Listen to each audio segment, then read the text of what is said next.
Are you a U.S. service member or veteran who finds it hard to fall or stay asleep? Do you feel tired and sleepy during the day? If you answered yes, you might be experiencing a common sleep disorder called insomnia. Cognitive behavior therapy is the #1 recommended treatment for insomnia.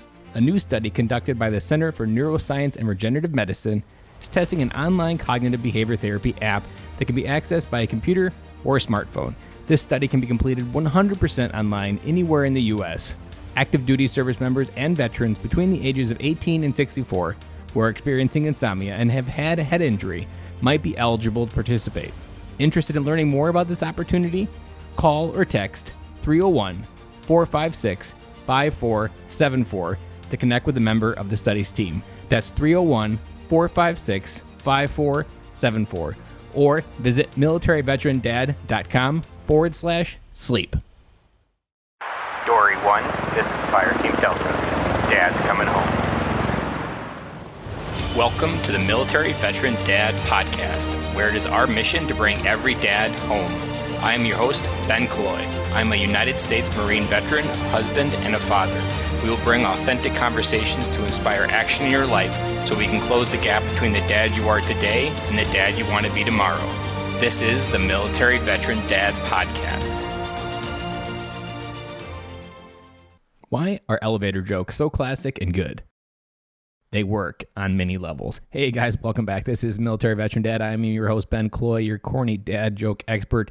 And this is episode 151. And today we're going to be talking with Ken Wimberly. And Ken has an amazing story of building something that felt like it was just perfectly designed for everything we've been talking about here on Military Veteran Dad. The question I want to open up with is, how are you going to be remembered? With life being so busy these days, we often don't think about these questions unless someone in our life dies, some type of interruption in the normal drift of our life.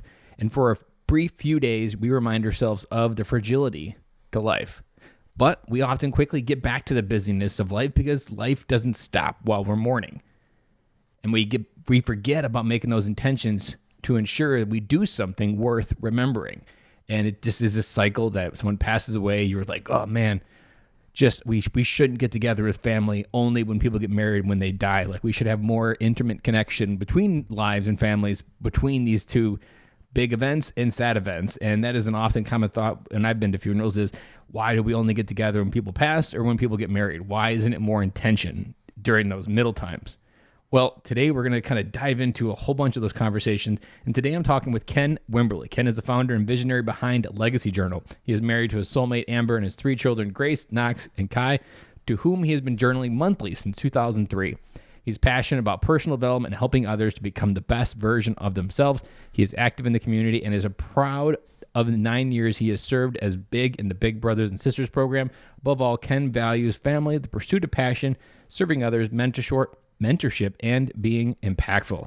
Guys, this episode will not disappoint. Make sure you check out the Legacy Journal app. There's a link down in the show notes for that as well. There is a link to the YouTube video that he mentions towards the end of this about the gifting his daughter the video that he curated over the 18 years of her life. So without further ado, let's get started with Ken Wimberly and hang on to the other side for my big takeaway. Welcome to the podcast, Ken. Ben, thanks for having me here. Appreciate it. This episode is going to go into a lot of different areas, and there are going to be a lot of areas where it's like, where have you been all my life, Ken? But there's also going to be a lot of areas where we resonate with Ken's story just from a little bit of what I know about him. This interview is definitely going to hit close to home. So again, thank you for coming on the podcast today, Ken. It's really my honor. I'm happy you asked me. So to kick it off, there's always a kind of question that I always like to crack it wide open. I don't really like to play it soft. I like to go all in for the first question here. So when you first became a dad, what was one of those thoughts that eventually you learned that was the wrong thought to have? Like, what did you need to cancel out of your life when it was becoming a dad? My first thought was, oh shit, was the first thought. I felt dramatically underprepared. I remember when my wife, this is my ex-wife now, but I remember when she sat me down on the couch and she kind of looked at her watch and she said, remember when we got married, we said we're going to wait 2 years to start having babies. Well, kind of tapped her watch. It's been 2 years. And I was like, oh my God, I am not ready for that. And I think at that time I was 30? I think I was 32 when I had my daughter. And even at 32, I felt just I didn't feel that I was emotionally ready, that I was mature enough, that I was still there. Now, I don't know when I thought I might feel that, but I certainly didn't feel that. And so I think that was the biggest thing that I felt like I wasn't ready, like I wasn't prepared, and I wasn't going to be able to live up to the dad I needed to be. What year did you get out of the Navy? 94. So how old were you between like when you had kids, or between like when you were 32 and when you got out? Oh golly, when I got out, I turned 20 and 21 in the Navy. So I was young. I enlisted when I was 19 and turned 20 in boot camp and 21 in Japan. So I was young. I was only 22, 23 when I got out. So I was so fairly young. So it was another, 9 years later. When So what did those first 9 years look like as far as what your life you had set up? And in that moment when your wife tapped her watch and was like, it's time to get going, like what were you doing that kind of like made those 9 years flash by before you even knew it? Well, from out of the Navy, I finished college. I enlisted when we went to war with Gulf War One, and then got out after one tour, and then went back to college. I got my degree, worked in the insurance and investment industry for a few years there, just kind of grinding it out, doing work as an employee, and then got the entrepreneurial bug and decided I was with actually one of my Navy buddies. So we were going to go open a pizza restaurant together. I had actually, one of the jobs I had in college was I was a pizza delivery driver for this place that had amazing food. So we licensed the recipes, licensed the name from this group, and we went and opened up a pizza restaurant and thought we had it all figured out, thought we were going to build a big business. We were going to open 5 locations, and then we were going to work with the family that owned it to create a franchise plan and take it regional and then national out there. And that was the plan. And the reality was we made some really key mistakes when we were opening that restaurant. And one of the biggest was actually a real estate mistake, taking much more space than we needed in a location that was set back, and things that today I would not let people do because I've been in the real estate business for 20 plus years now. But at the time I didn't know squat about real estate or negotiating real estate or any of that, and made a bunch of mistakes. And that ended up being the anchor that drowned us. In 18 months after we opened for business, we closed the doors and we filed Chapter 7 bankruptcy. So it was a real low point for me, for my family, for my partner, for our employees. I mean, we let down a ton of people, from suppliers to employees to ourselves, and it was a shitty time. But so we had to kind of really pull ourselves up by the bootstraps and get through that one. Took a couple of years to get out of that. So an interesting thought that I always love to dive into when people talk about being an entrepreneur and getting that bug.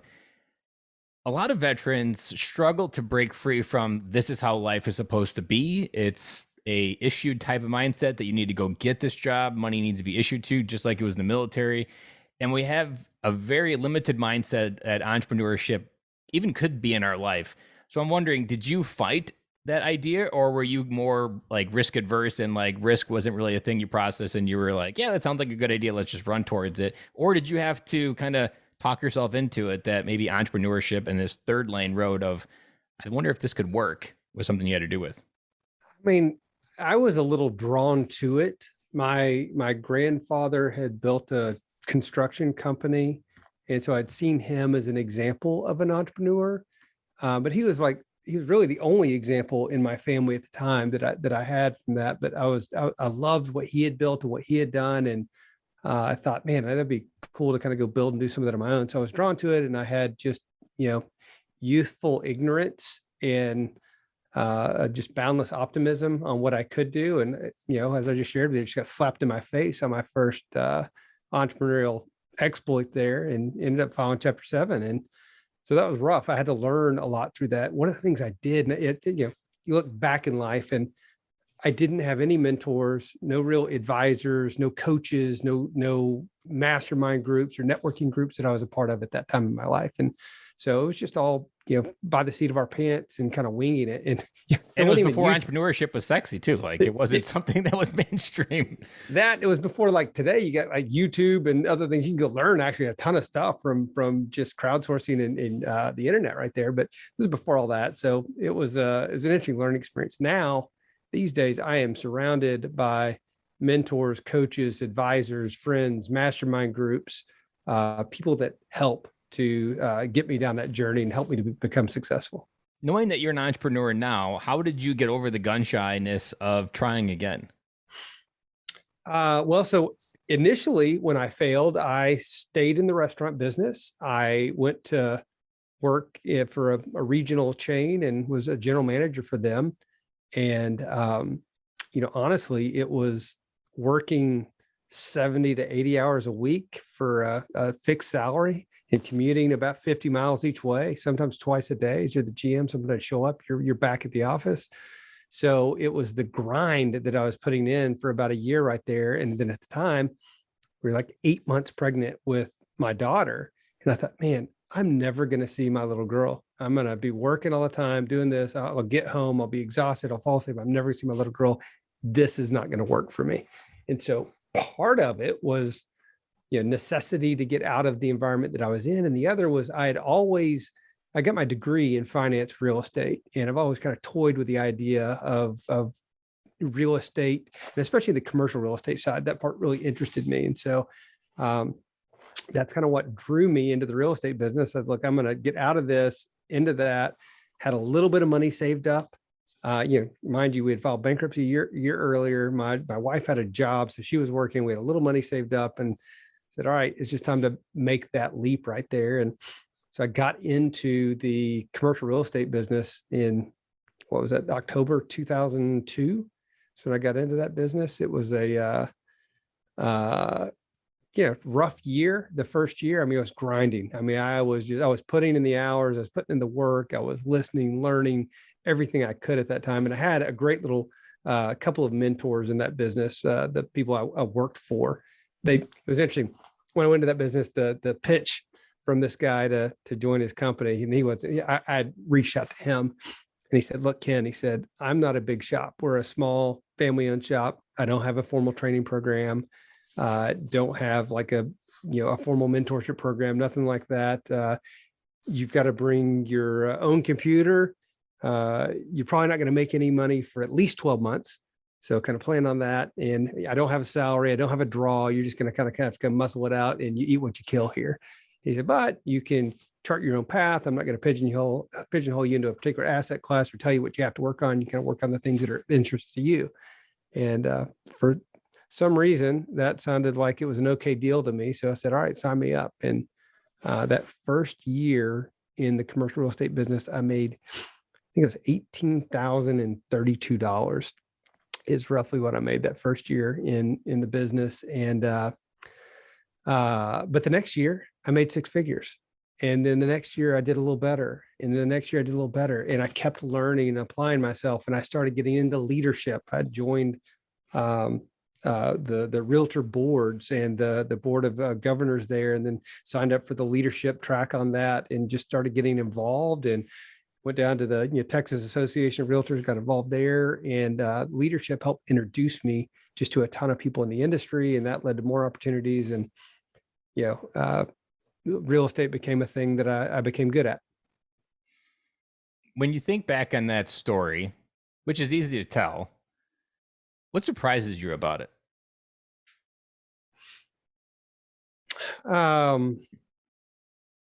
I don't know that a ton surprises me about that. Let me tell you what's left out from that it's not a straight line. Okay. And there's a lot of ups and downs. So what's left out of from there, and I got good at it and it was great, is that, there was also the financial crisis of 2008, 2009, that the bottom fell out from commercial real estate. And I was primarily a land broker. Land deals evaporated overnight when that happened. So all my business just evaporated. And so then it was just another grind to, doing great one day or 1 year, and the next year your income's cut in half or more.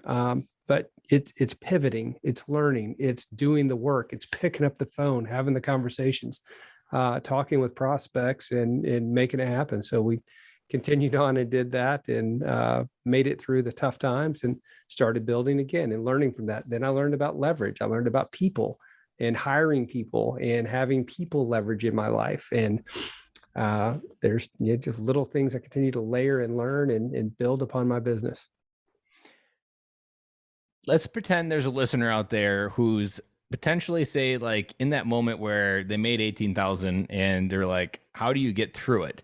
Because those days when you're like, you're not sure what tomorrow even looks like, and you're really not even sure if you're the crazy person in the room and you should go back to be normal. What would you tell that person? I mean, a couple of things. Number one, I mean, if you really believe in the path that you're on, and I did, I knew that there was, people had gone before me. There had been many, many people successful in that business before me. Okay. I knew I was relatively intelligent. Okay. I can kind of figure this out. I can do the work and figure it out. So if you believe that path before you will manifest, and it will yield the results, then you've got to put in the work. You've got to put in the hours. There's the 10,000 hour rule to become an expert. And you've got to log those 10,000 hours. You really do have to put the work in right there. And you got to do the grunt work. A lot of times it's a little easier. People want to go, oh, I want to do the fancy, I want to live the life, but I don't want to do the work that took to get there. Because you see, it's easy to look upon others and see where they are.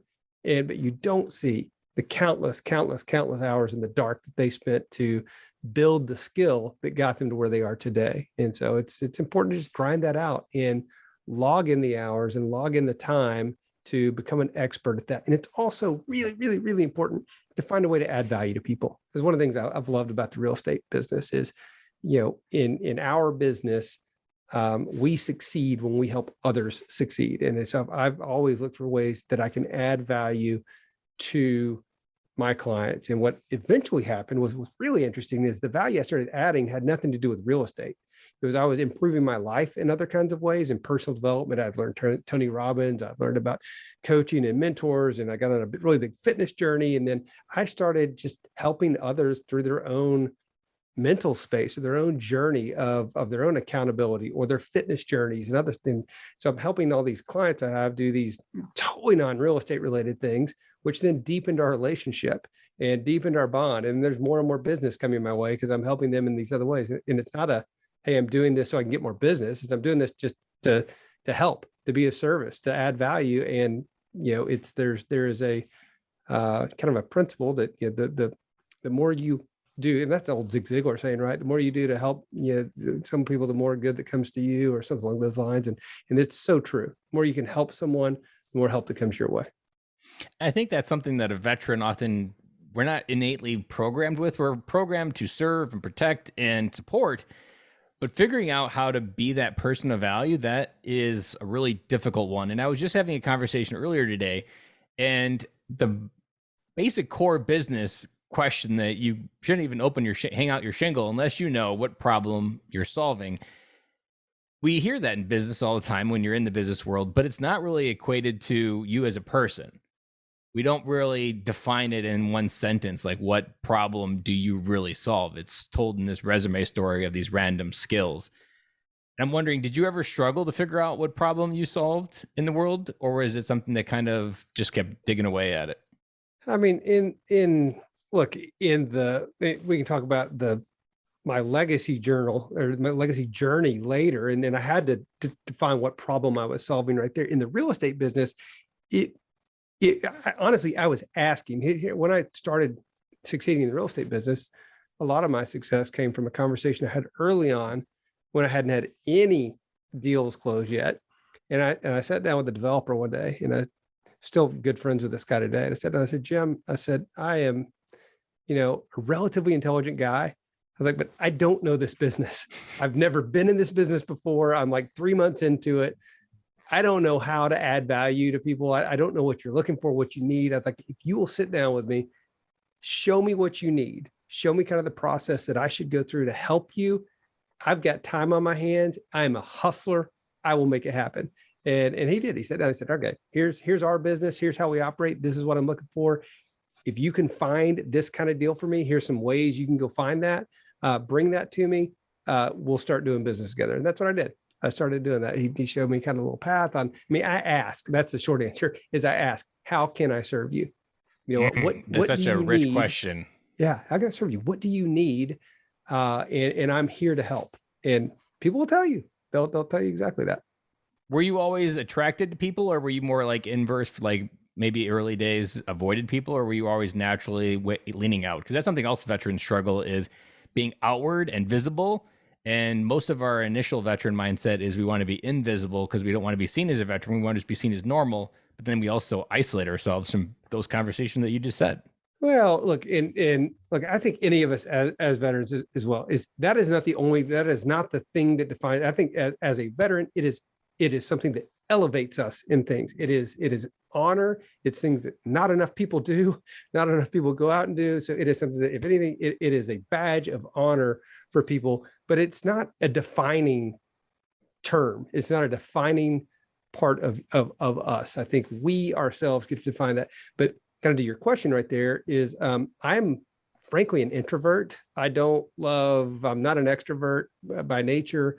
I'm not go bond with a bunch of random people. So it's me getting out of my comfort zone to go seek out people, seek out relationships, ask questions, pick up the phone and call strangers, to do any of that. That's me getting out of my comfort zone. But sometimes it's exactly what we've got to do to grow. It's exactly what we've got to do to succeed, is get out of our comfort zone right there. And early in my 10 years getting out of the Marine Corps, I was isolated from the world. I did not want to reach out to it. And I didn't have any friends. And it was the result of exactly what I just said, insulating myself and just having my family and work essentially be the only things I defined myself by.